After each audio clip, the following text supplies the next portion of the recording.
네, 여러분 반갑습니다. 김남규입니다. 오늘 우리가 같이 처음으로 공부할 내용은 데이터 모델링의 이해라는 제목으로 모델링에 대해서 살펴보도록 하겠습니다. 이번 학기 동안 우리가 가장 많은 시간을 투자하고 심혈을 기울여야 하는 부분은 누가 보래도 SQL이죠.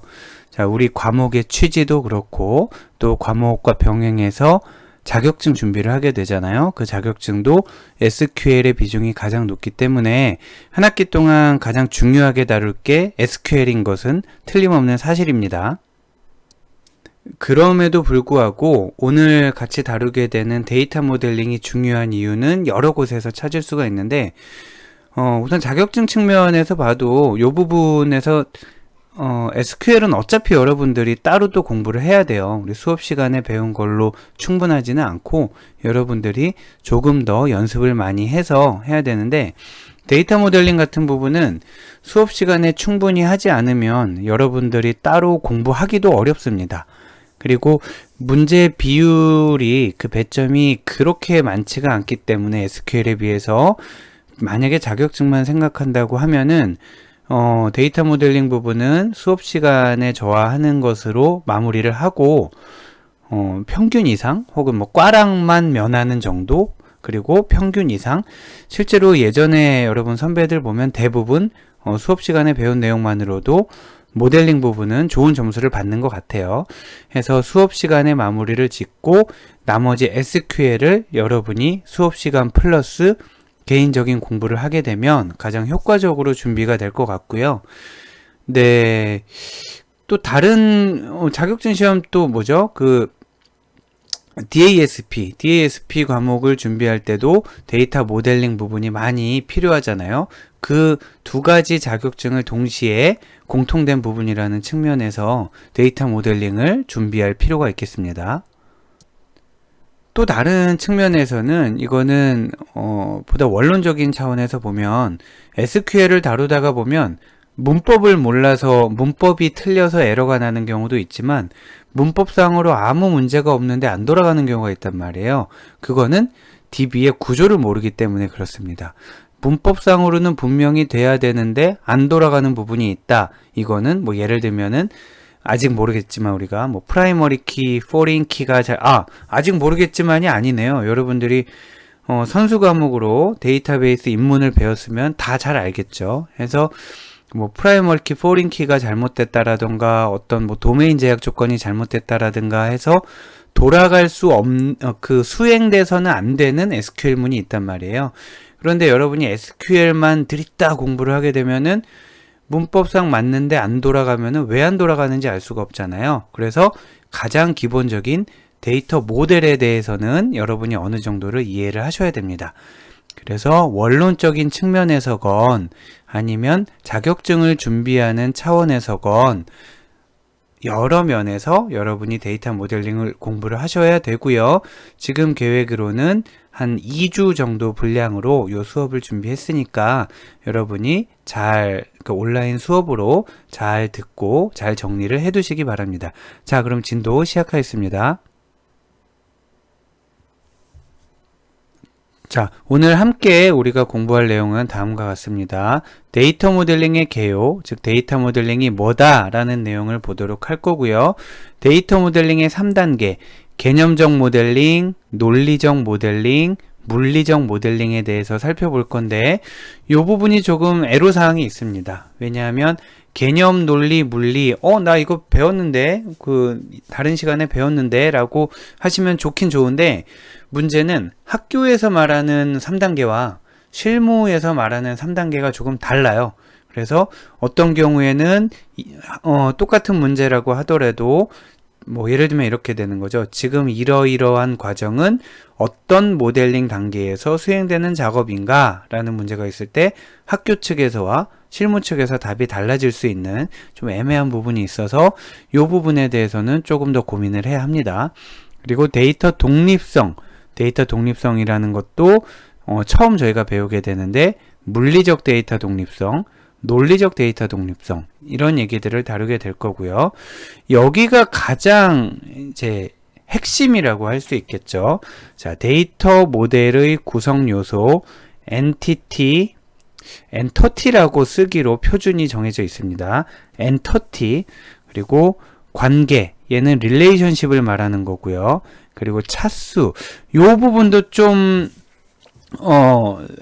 문제가 있어요. 요 부분도 학교에서 말하는 차수와 실무에서 말하는 차수가 약간 다릅니다. 그래서 요 부분에 대해서도 여러분이 한번 짚어줘야 되겠고, 그리고 속성, 그리고 식별자, 이런 것들을 우리가 배우게 될 텐데, 다 중요하고요. 얘네가 지금 제일 중요합니다. 얘가 제일 중요하고, 얘네들 하나하나가 다 중요한데, 그 중에서도 식별자에 대한 부분은 굉장히 세부적인 조건들이 세부적으로 잘 나누어져 있고, 또 우리가 이해하기 어려운 부분도 있기 때문에 데이터 모델링을 공부를 할 때 특히 신경 써야 되고, 또 특히 주의해야 되는 내용들이 많이 나오기도 합니다. 그래서 얘를 주의를 하시고요. 다양한 ERD의 표기법, 예를 들면 우리가 봄학기에 다루었던 데이터베이스 입문, DB 입문 시간에 보면은 이런 그림을 그리잖아요. 그리고 이런 그림은 학교에서 배울 때 보통 데이터베이스나 ER 다이어그램을 그리면 가장 대표적으로 선호하는 가장 익숙한 그림입니다. 그런데 ERD 표기법에 이것만 있는 게 아니에요. 이것만 있는 게 아니고 다른 여러 가지 표기법들이 있는데, 요거는 피터 첸, 요 노테이션을 만들어낸 사람의 이름을 따서 피터 첸 표기법이라고 하고요. 그리고 그 이외의 정보공학, 인포메이션 엔지니어링에서 IE 표기법, 바커 표기법, 뭐 이런 것들이 있는데, 아쉽게도 이 피터 첸 노테이션은 굉장히 이론적으로는 잘 정의가 되어 있고, 특히 이제 학교에서 공부하시는 분들이 굉장히 선호를 하지만 실무에서는 잘 안 쓰입니다. 실무에서는 잘 안 쓰여서 우리는 이번 시간에는 좀 실무를 지향하는 자격 시험인 SQLD를 준비를 같이 하는 거잖아요. 그러다 보니까 표기법도 IE나 바커 표기법을 따라서 공부를 하게 됩니다. 그래서 우리가 봄학기 때는 아무래도 데이터베이스 입문, 그 데이터베이스의 원리를 설명하기 위해서 DB 모델링 부분에서도 좀 전통적인 이런 피터 첸 노테이션으로 설명을 했는데, 이제 그 실무를 준비하다 보니까 다른 표기법을 써야 되잖아요. 그래서 우리 수업 중에 변환이 이루어지게 됩니다. 예를 들면 이런 표기법은 어떻게 바뀌어야 되고, 우리는 봄학기 땐 이렇게 배웠는데 지금은 이렇게 배우고 해서 변환이 이루어지게 돼서 그 부분에 여러분이 집중해서 설명을 들어야 되겠습니다. 자, 그럼 모델링이란 뭐냐? 모델링이란 모델을 만드는 거잖아요. 모델을 만드는 게 모델링이 되겠죠.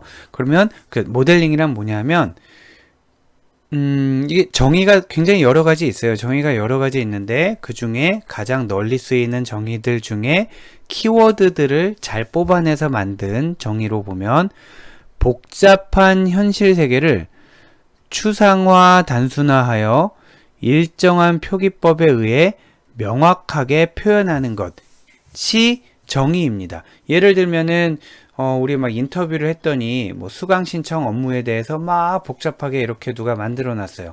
그랬더니 이거를 다 듣고 모델러가, 데이터베이스 설계하는 사람이 다 듣고, 아, 그렇다면 학생이 과목을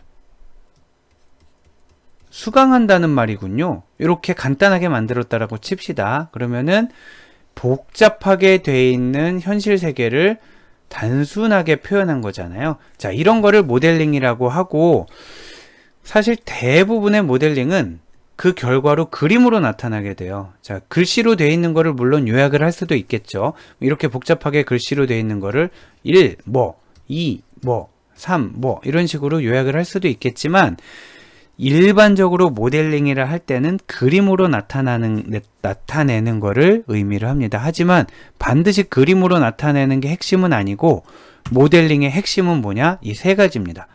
추상화.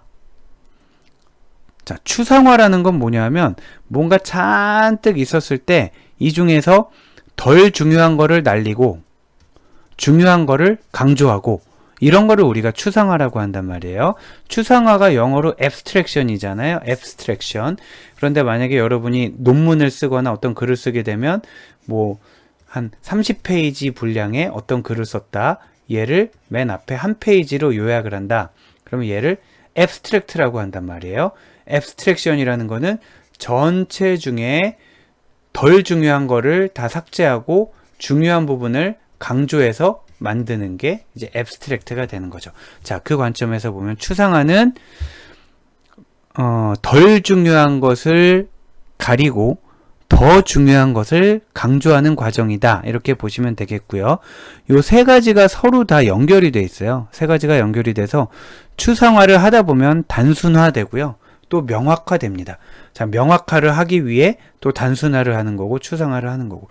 이렇게 복잡하게 얘기를 했지만 결국엔 객관식으로 나오거든요. 객관식으로 나오면 다음 중 모델링의 특징으로 알맞지 않은 것은 뭐 이렇게 하면 추상화 맞고요. 단순화 맞고 명확화 맞아요.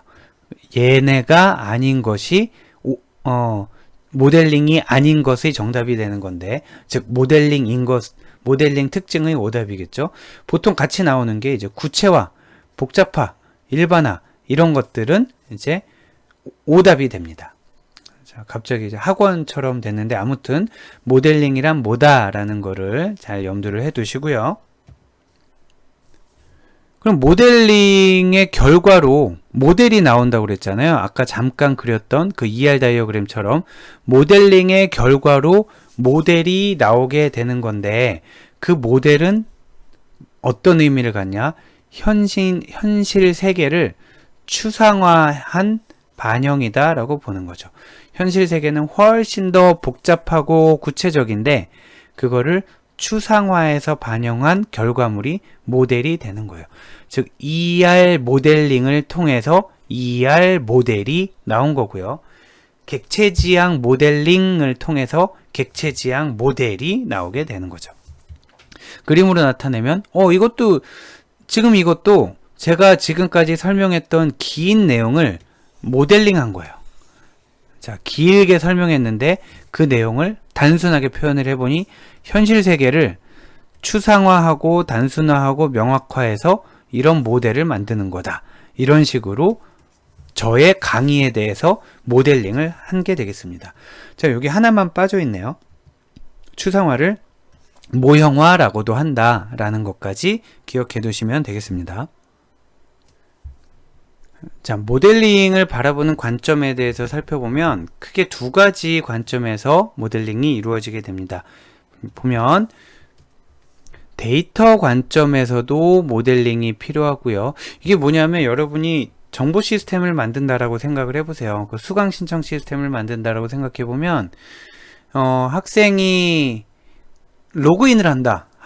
학생이 로그인을 한다. 그러면은 로그인을 했을 때 성공한다, 실패한다가 되려면은 그 학생은 아이디 패스워드가 있어야 될 거잖아요. 근데 아이디 패스워드를 입력을 했는데 만약에 3번 입력해서 실패하면은 블럭을 해버리고 뭐 어떤 다른 페이지로 보내준다거나 아니면 수강 신청을 하기 위해서 뭐 처음에 교과목을 조회를 해보고 그 다음에 내 학년에 맞는 거를 볼 수 있게 되고 그 다음에 장바구니에 넣고 등등. 제가 지금 일부러 여러 가지를 섞어서 얘기했는데 지금 제가 설명드린 거에는 두 가지 관점이 섞여 있어요. 하나는 데이터 관점, 하나는 프로세스 관점, 이렇게 섞여 있습니다. 자, 데이터 관점에서는 말 그대로 데이터에만 관심을 두고 있는 거예요. 영어로 하면 what, 무엇이 필요한지에만 관심이 있는 거예요. 그리고 프로세스 관점은 어떤 절차로 어떤 순서로 이루어지는지를 how 관점에서 보게 되는 거죠. 그래서 예를 들면 아까 로그인 같은 경우에 아이디와 패스워드를 입력해서 그게 맞으면 어디로 가고 뭐 이런 것들, 이런 거는 이제 프로세스 관점이 되는 거고요.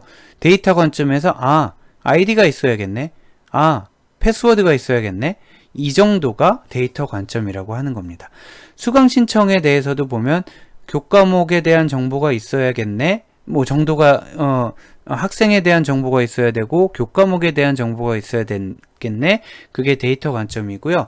학생이 교과목 리스트를 조회한 다음에 장바구니에 넣고 이런 거는 이제 프로세스에 대한 겁니다. 즉 정보 시스템을 설계하게 되면 분석, 설계, 개발, 테스트, 전환 이행의 단계를 밟게 되는데 데이터 측에서도 뭔가 작업이 이루어지고요. 프로세스 측에서도 뭔가 작업이 이루어지고 프로세스와 데이터의 상호 간의 인터랙션 측면에서도 작업이 이루어지게 돼요. 우리 수업 시간에는 데이터 모델링, 지금 데이터 모델링 보고 있잖아요. 데이터 관점의 모델링만 살펴보고 있고요.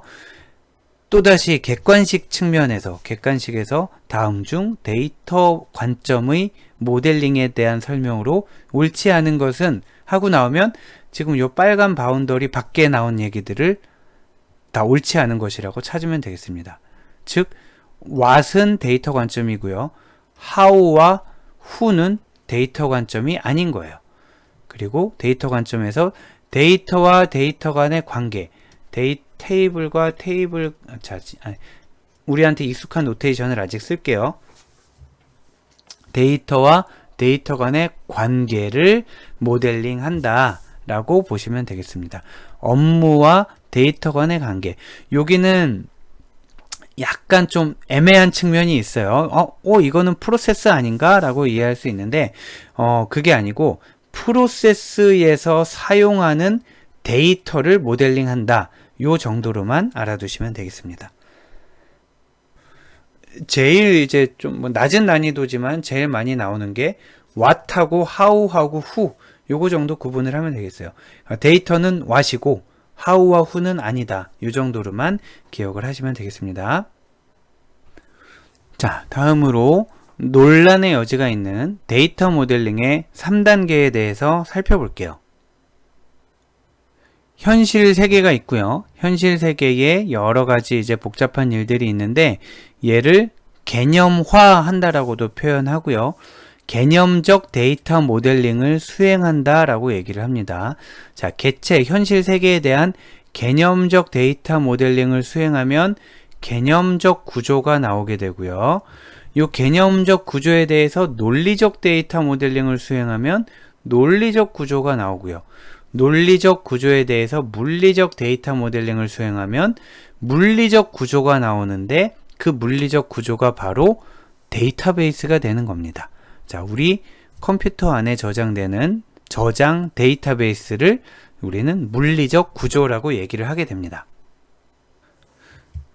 자, 또 한편으로는 지금 아래에 있는 두 개 있잖아요. 논리적 구조와 물리적 구조, 요거를 합쳐서 물리세계라고 부르고요. 그리고 세로로 개념적 구조와 논리적 구조, 얘네를 합쳐서 개념세계라고 부르게 됩니다. 그래서 이렇게 보면 굉장히 명확해 보이는데, 개념적 데이터 모델링과 개념적 구조, 논리적 데이터 모델링과 논리적 구조, 요 녀석들에 대해서, 또 여기까지도 요 녀석들에 대해서 학계와 산업계의 구분이 조금 달라요. 그래서 사실은 이 부분 굉장히 조심스럽습니다. 왜냐하면은 이거는 넘어가서 얘기를 할까요?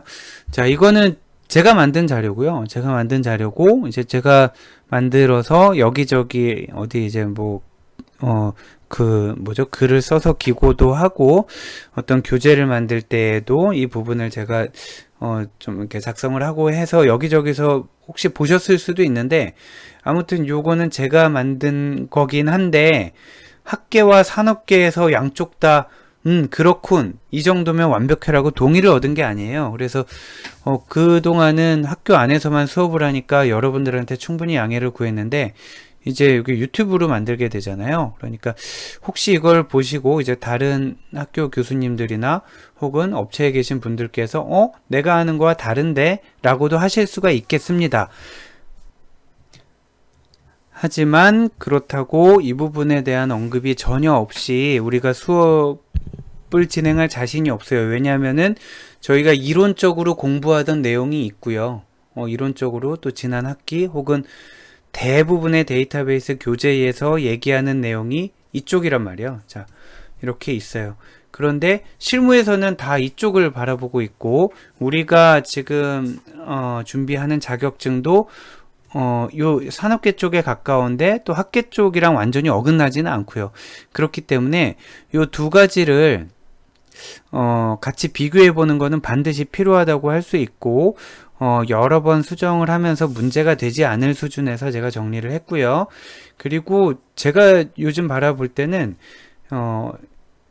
또 여전히 학계와 산업계 간의 이런 그 정의의 차이는 있지만, 여러 가지 자격 시험에서는 한쪽 방향에서 맞고 한쪽 방향에서 보면 틀린 이런 문제는 지양하고 있는 것 같아요. 그래서 보통 이제 SQL도 마찬가지지만 여러 가지 DB 관련된 자격증 시험에 학계 전문가분들과 업계 전문가분들이 같이 출제위원이나 감수위원으로 수고를 하시기 때문에 아마 양쪽이 완전히 컨플릭트가 나는 거는 문제에서 배제되고 있다라고 안심을 하고 있습니다. 자, 한번 같이 살펴보시면, 자, 그 차이가 어디서 발생하냐면 개념적 모델링과 논리적 모델링이 학계에서는 명확히 구분됩니다. 학계에서는 ER 다이어그램을 그리면은 개념적 모델링이고요. 그리고 테이블 스키마를 그리면 논리적 모델링이에요.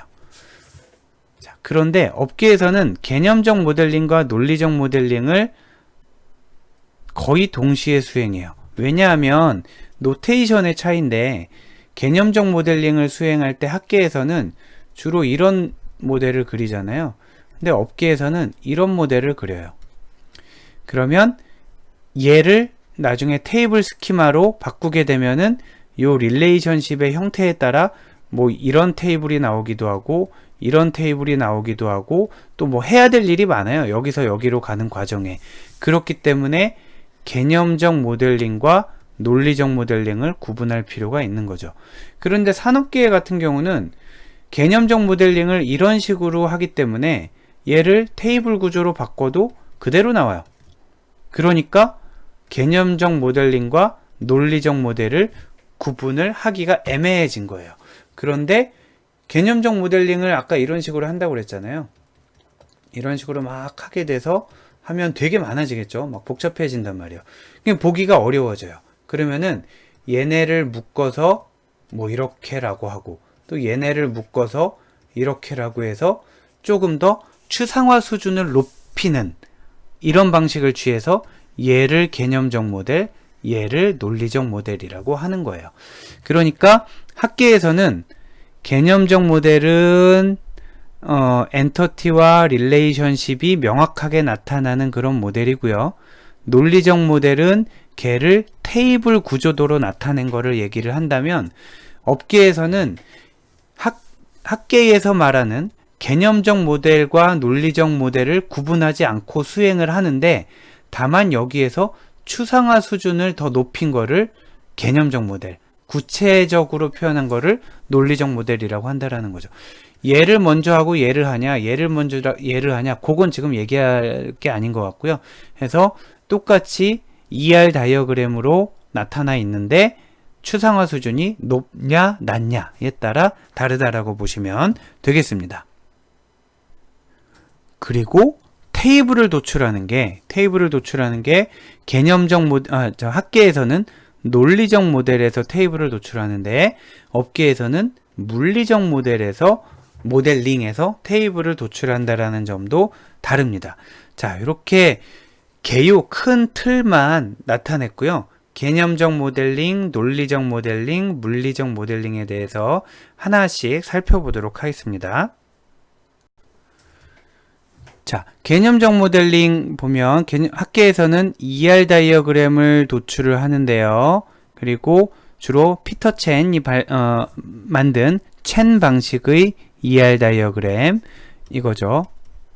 를 사용한다라고 했고, 관계 자체가 속성을 가질 수 있어요. 뭐 이런 식으로 가질 수 있는 거죠.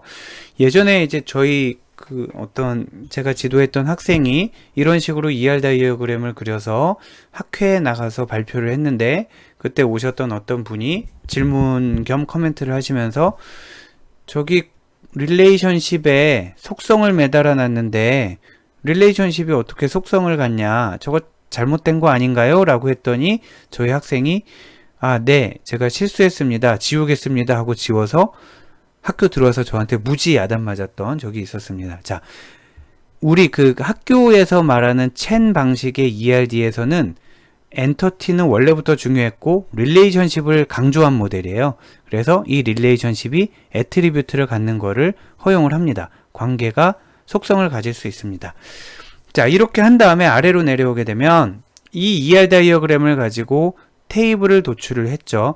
우리 그 DB 입문 시간에 보면 ER 다이어그램으로부터 테이블을 도출하는 7가지 스텝 이런 거를 배웠었는데, 이 과정에서 프라이머리 키와 포린 키를 지정을 하게 됩니다. ER 다이어그램에서는 식별자라는 거를 사용했었고요. 그리고 이 식별자를 이용해서 프라이머리 키와 포린 키를 지정을 하고요. 그리고 아래에 있는 거는 반드시 필요한 건 아닌데 DB를 깔끔하게 만들기 위해서 정규화, 우리 3차 정규형 이런 거 배웠었잖아요. BCNF 이런 걸 언급만 했었죠. 정규화 및 반정규화를 수행을 합니다.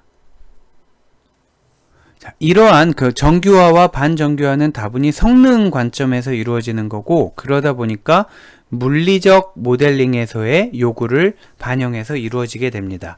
자, 마지막으로 물리적 모델링은 우리가 일반적으로 DB 설계 시간에는 잘 학교에선 다루지 않는데, 실제 DBMS에 맞는 테이블을 구축하는 과정이고요.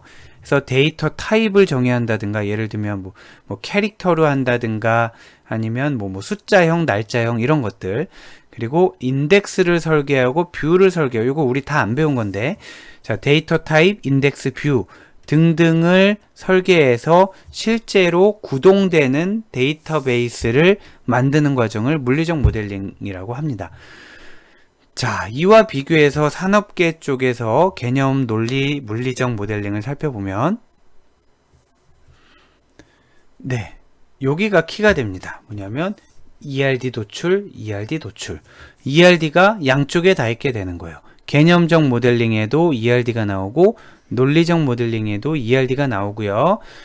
개념적 모델링에는 핵심 중심의 ERD, 그리고 논리적 모델링에서는 훨씬 구체적인 수준의 ERD. 예를 들면 핵심 ERD다 그러면 크게 의사, 환자, 진료 이런 식으로 해놓고요. 요게 이제 핵심 엔터티 관계 속성 중심의 ERD라면 그 안에서 이제 세분화되는 것들이 있겠죠. 환자는 이런 류의 환자, 저런 류의 환자, 의사에는 또 전임의, 전공의, 교수 등등이 있을 거고, 진료도 특진 어쩌고저쩌고 막 있을 거잖아요. 그래서 큰 틀에서 하는 게 개념적 모델링, 세부적으로 이루어지는 게 논리적 모델링이라고 하고, 결국 키워드는 양쪽에 다 ERD를 도출을 하네 라는 게 학계와 다른 부분입니다. 그래서 추상화 수준이 높고 업무 중심적인 포괄적 모델링을 개념적 모델링에서 하게 하고요. 논리적 모델링에서는 좀 더 구체적으로 식별자, 속성, 관계 등을 명시를 하게 됩니다. 그리고 주로 그 첸 방식이 아니라 IE 방식, 크로스 풋이라고 얘기를 하는, 까마귀 발이라고 얘기를 하는, 우리가 이제 뒤에서 사용하게 될 텐데, 자, IE 크로스 풋 방식의 ERD를 사용하게 됩니다. 그리고 나중에 보시면 알겠지만 관계가 엔터티와 엔터티 간의 관계가, 우리는 다이아몬드로 이렇게, 이게 왜 다이아몬드예요? 자, 이런 식으로 했었잖아요. 근데 IE나 크로스 풋 방식에서는 관계가 선으로 나타나요. 선으로 나타나니까 여기에 속성을 달 수가 없는 거예요. 그래서 관계가 자체 속성을 가질 수 없다라는 차이가 있습니다. 그리고 네, M 대 N의 관계가 나타날 수 있어요. 예를 들면은 이렇게 테이블 간에도 엔터티 간에도 얘가 M 대 N이 있을 수 있는데, 이런 M 대 N 관계를 해소해서 다시 이렇게 1 대 N 관계로 분해를 하게 됩니다. 그러다 보니까 실무에서 ER 모델링을 오래 하셨던 분들은 어차피 M 대 N으로 나눠봤자 요거 1 대 N 두 개로 쪼개야 되기 때문에 처음부터 이렇게 하게 되는 거예요. 처음부터 이렇게 하게 되니까 이거 할 필요가 없잖아요. 그래서 아예 윗단계에서 아랫단계께 나와버리게 되는 거죠.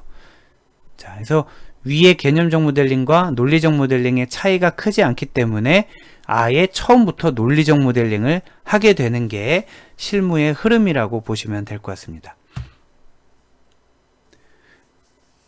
그 다음으로 물리적 모델링 단계에서 테이블을 도출을 하게 되는데, 보면 학계에서는 프라이머리 키, 포린 키, 정규화, 반정규화를 논리적 모델링에서 한다고 했잖아요. 그런데 업계에서는 물리적 모델링에서 키를 정의를 하게 되는 거예요. 그리고 정규화 및 반정규화, 요거는 굉장히 애매해요. 지금 PK와 포린 키를 학계는 논리적 모델링, 업계는 물리적 모델링에서 하는 거는 어느 정도 명확해 보이는데, 정규화, 반정규화는 사실은 논리와 물리가 왔다 갔다 하는 단계거든요. 그래서 물리적 요구사항을 반영해서 테이블을 변경을 하는 거기 때문에 요거는 정말 논리적 모델링 단계다, 물리적 모델링 단계다 라고 구분하기가 쉽지 않은 것 같아요. 그리고 데이터 타입 등등은 학계와 업계의 구분이 동일합니다. 그래서 어떡하란 말이에요? 라고 물어보면은 굉장히 곤란하고요. 우리가 이 정도만 생각하시면 될 것 같아요. 우리가 그동안 책에서 봐오던, 그리고 DB 입문 시간에 제가 막 목에 핏대를 세우면서 강조했던 이야기들이 유일한 기준이 아니고 학계의 기준이다. 그래서 또 다른 구분도 있더라 라는 정도를 알아두시면 될 것 같고요. 아마 여러분들이 문제를 풀 때 학계의 기준과 업계의 기준을 둘 다 알기 때문에 틀리는, 고민하는 그런 일은 없을 거예요. 아까 말씀드렸지만 요 두 가지가 다르긴 한데 공통적으로 답할 수 있는 그런 유형의 문제들, 예를 들면 앞페이지.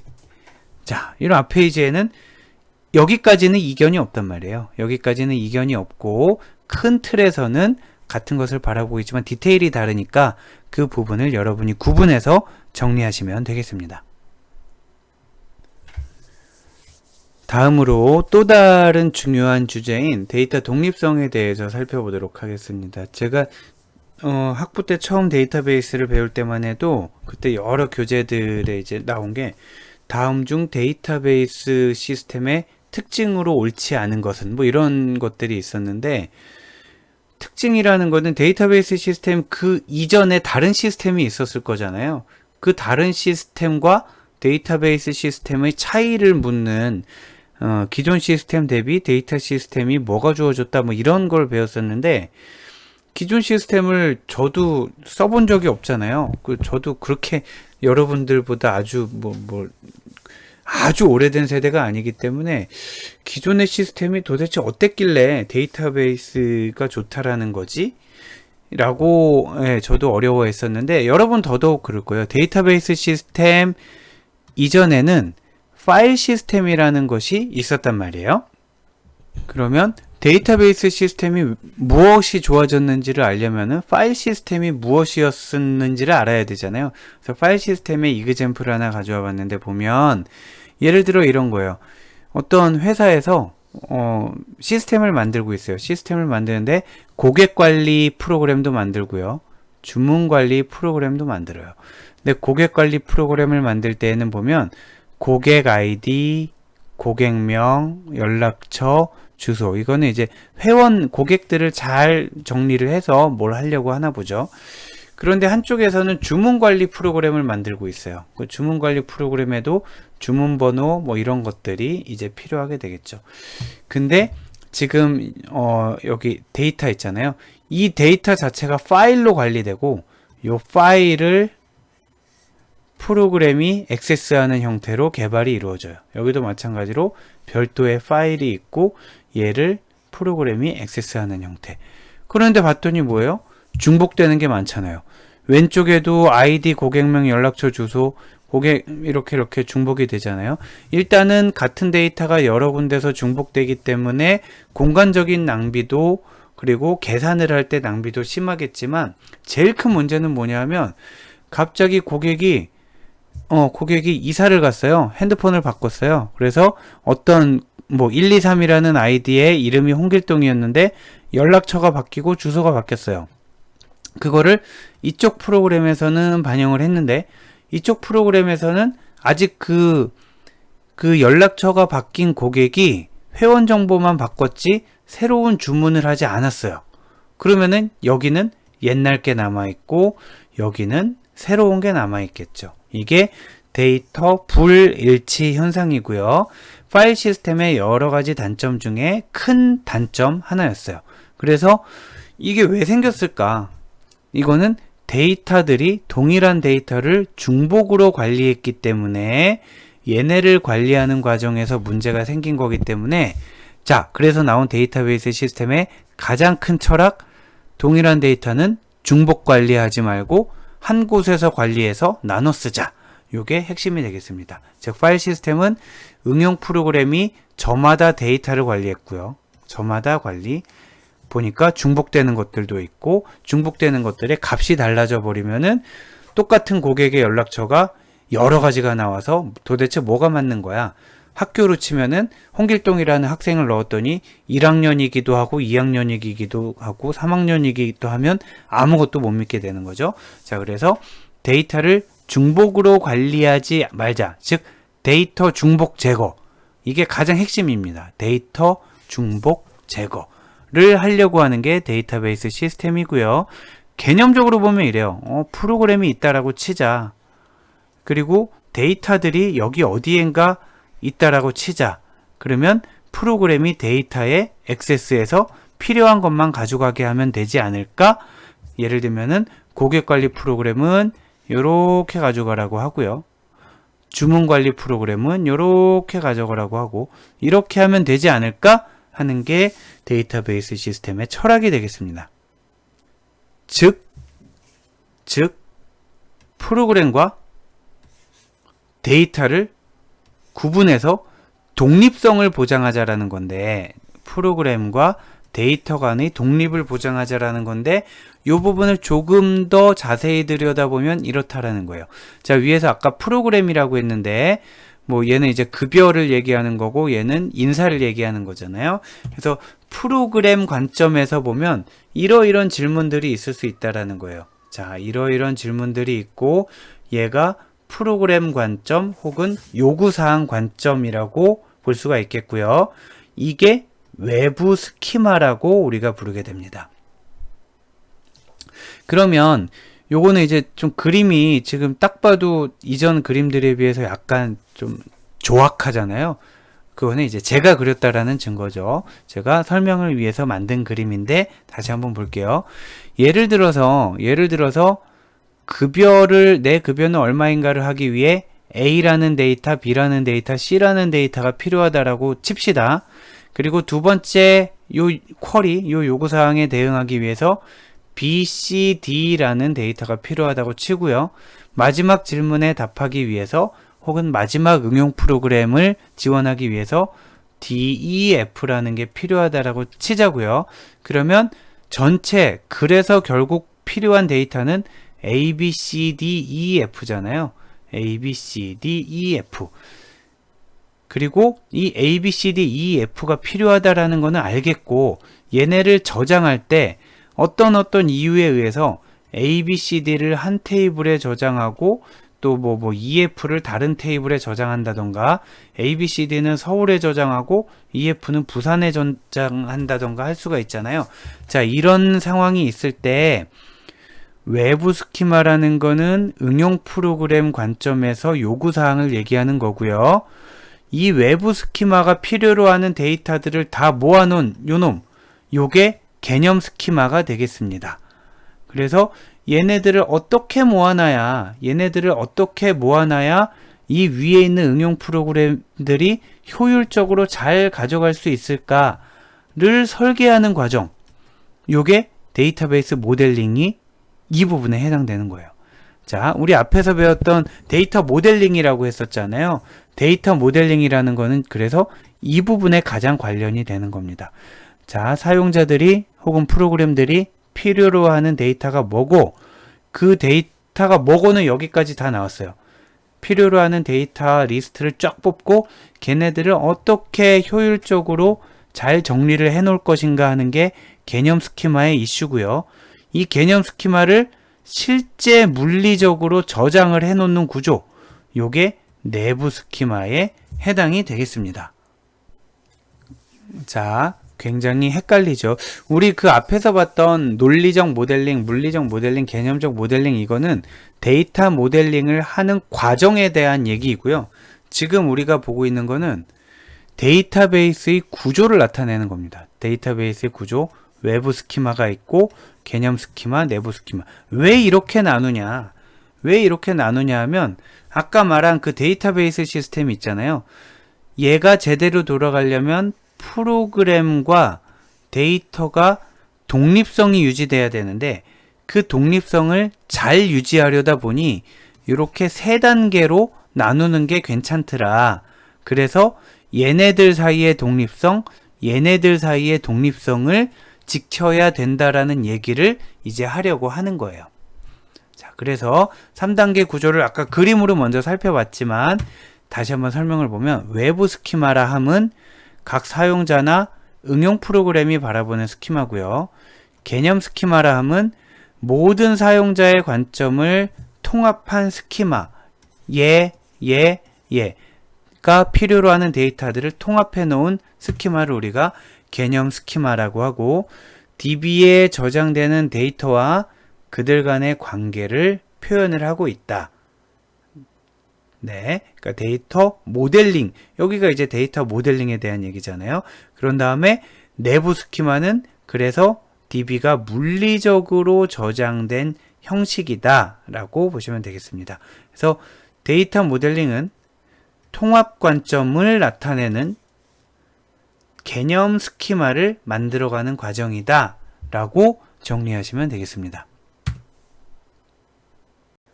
자, 그럼 이제 데이터의 독립성을 다시 한번 보도록 할게요. 지금 앞에 나온 3단계 구조가 결국에는 데이터의 독립성을 유지하기 위한 건데, 다시 한번 데이터의 독립성이라는 것을 먼저 살펴보고 그 다음에 스키마와 독립성을 연결해 보도록 할 겁니다.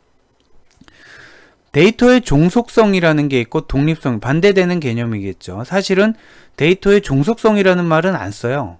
저도 보면 데이터의 독립성이라는 말만 한 1000번 이상 들어본 것 같아요. 그러면 독립성의 반대는 뭐냐? 종속성이다라고 해서 일단 종속성을 먼저 설명을 하고 그거에 반대되는 개념으로 독립성을 얘기하려고 합니다. 데이터의 종속성이란 뭐냐면 응용 프로그램에 대해 데이터가 종속되어 있다. 자, 응용 프로그램에 대해 데이터가 종속되어 있다. 그런 경우를 어디서 볼 수 있냐? 예전의 시스템인 파일 시스템에서 볼 수 있다라는 거죠. 파일 시스템에서는 응용 프로그램과 데이터가 서로 너무 연결되어 있어요. 상호 의존적, 종속성이 서로 강하다라는 거죠.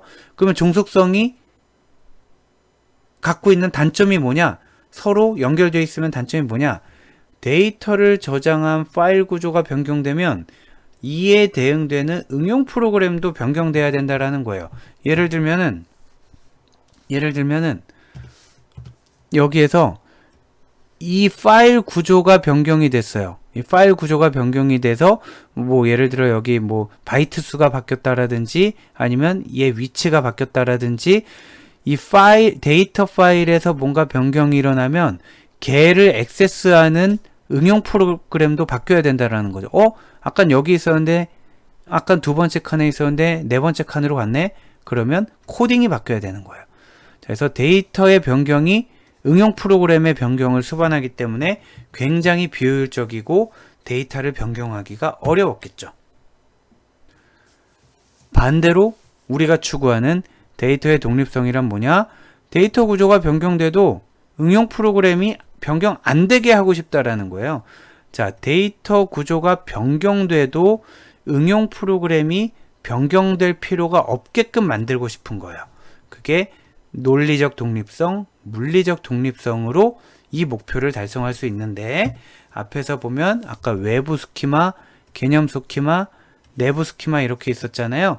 그래서 외부 스키마와 개념 스키마의 독립성을 보장해주고 이게 논리적 독립성, 물리적 독립성 중에 이게 논리적 독립성. 이거 뒤에 다시 나옵니다. 이는 물리. 즉 외부 스키마와 개념 스키마 간의 논리적 독립성을 보장해주고 개념 스키마와 내부 스키마 간의 물리적 독립성을 보장해주면 결과적으로는 응용 프로그램과 데이터 간의 독립성을 보장해줄 수 있다라는 게, 그래서 이제 데이터 독립성 얘기를 하면서 3단계 구조가 나오고 이렇게 되는 겁니다. 그래서 데이터의 독립성을 유지해야 되는데 데이터 독립성이 유지되지 않으면, 즉 종속성이 증가하면 데이터가 중복되고 복잡도가 증가한다. 요게 파일 시스템의 단점이잖아요. 네. 즉 데이터의 독립성이 유지되지 않으면 이라는 질문은 데이터베이스 시스템을 안 쓰고 파일 시스템으로 돌아가게 되면 이라고 생각하시면 되겠고요. 그러니까 데이터 중복 증가, 복잡도 증가, 요구사항에 대응하는 난이도 증가. 예를 들면 필드 하나 바꿔주세요. 이번에 새로운 필드 하나가 더 필요할 것 같아요. 못 바꿉니다. 그거 바꾸려면 프로그램 다 뜯어 고쳐야 되거든요. 이렇게 되는 거죠. 근데 독립성이 유지되면 데이터만 바꾸고 프로그램을 안 바꿔도 된다라는 취지입니다. 그래서 아까 그렸던 조금 지저분한 그림을 다시 그려보면 외부 스키마, 개념 스키마, 내부 스키마가 있는데, 그래서 외부 스키마와 개념 스키마 사이에 독립을 보장하는 게 논리적 데이터 독립성, 컨셉추얼, 자 개념 스키마와 내부 스키마의 독립성을 보장하는 게 물리적 데이터 독립성인데, 여기서 조금 오해하시면 안 되는 게 외부 스키마와 개념 스키마가 저절로 독립이 유지되는 게 아니에요. 이게 말이 되나? 여기가 바뀌어도 어떻게 여기가 안 바뀌지? 그런 독립성을 유지하기 위해 뭔가 여기서 작업이 필요하다는 얘기고요. 그리고 개념 스키마와 내부 스키마의 독립성, 즉 물리적 독립성을 유지하고 싶어서 요 사이에도 뭔가 일이 일어나야 된다라는 겁니다. 해서 뭔가 작업을 해줌으로써 논리적 독립성과 물리적 독립성을 유지할 수 있다라는 게 3단계 구조를 가져가는 이유가 되겠습니다. 그런데 그 중간에서 뭔가 해줘야 되는 일 있잖아요. 그 일을 우리가 지금 뭐 이렇게 수업 시간에 배우긴 너무 어렵고요. 뭔가 좋은 사람들이, 착하고 똑똑한 사람들이 뭔가 잘 알아서 해놨겠지라는 정도로 하고만 넘어갈 겁니다.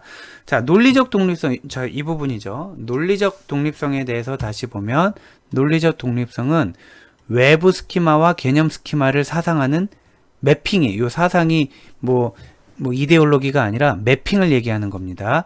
자, 외부 스키마와 개념 스키마를 매핑을 해둠으로써 논리적 독립성이 보장된다는 거고요. 자, 얘는 어떤 역할을 하게 되냐면, 요 논리적 독립성을 보장하기 위한 요 사상 있잖아요. 여기를 지금 넘어가겠다라는 거예요.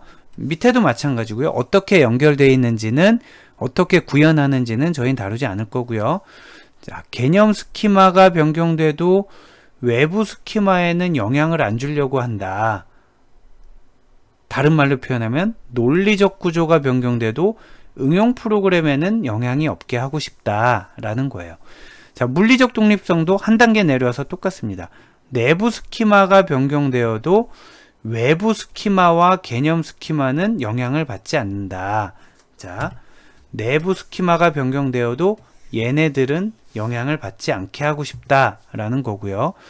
저장 장치의 구조 변경은 응용 프로그램과 개념 스키마에 영향을 주지 않는다라는 겁니다. 예를 들면은 이게 어떻게 가능하지? 한번 예를 들면은 뭐가 있을까요? 예를 들 수 있을까요? 자, 여러분이 ERD를 그렸어요. ERD를 이렇게 그렸어요. 아직까진 피터첸으로 그립니다. 이렇게 그렸어요. 그리고 나서 요걸 구현을 해서 오라클 11G에다 설치를 했어요. 그래서 여기 테이블에서 잘 쓰고 있었어요. 그랬는데 약간 바뀌는 정도가 아니라 완전히 큰 변화가 있었어요. 갑자기 오라클 11G가 아니고 그 사장님이 MySQL이나 아니면 다른 뭐 MS SQL로 DB 자체를 바꿨어요. DBMS 그 구조 자체가 바뀌었어요. DB 자체가 바뀌었어요. 그러면 엄청난 변화가 있어요. 그러면 ERD를 다시 그려야 될까요? 그렇지 않다라는 거죠. ERD는 요 단계에서 해결해야 될 건 다 해결을 했고, 얘를 이제 DB로 저장하는 요 단계의 매핑하는 로직이 있기 때문에, 매핑, 예를 들면 테이블은 어떻게 바꾸고 뭐 프라이머리 키는 뭐 어떻게 바꾸고 이런 로직들이 다 있기 때문에 이 매핑하는 애들이 다 해줄 거라서 이 스키마 자체는 바뀌지 않는다라는 거죠. 자, 이거는 깊게 들어가면 너무너무 어려울 것 같고요. 그래서 결론만 여러분이 정리를 해두겠습니다. 자, 결론은 논리적 독립성은 외부와 개념 간의 독립성, 그리고 물리적 독립성은 개념과 내부와의 독립성, 이렇게 정리를 해 두시면 되겠습니다.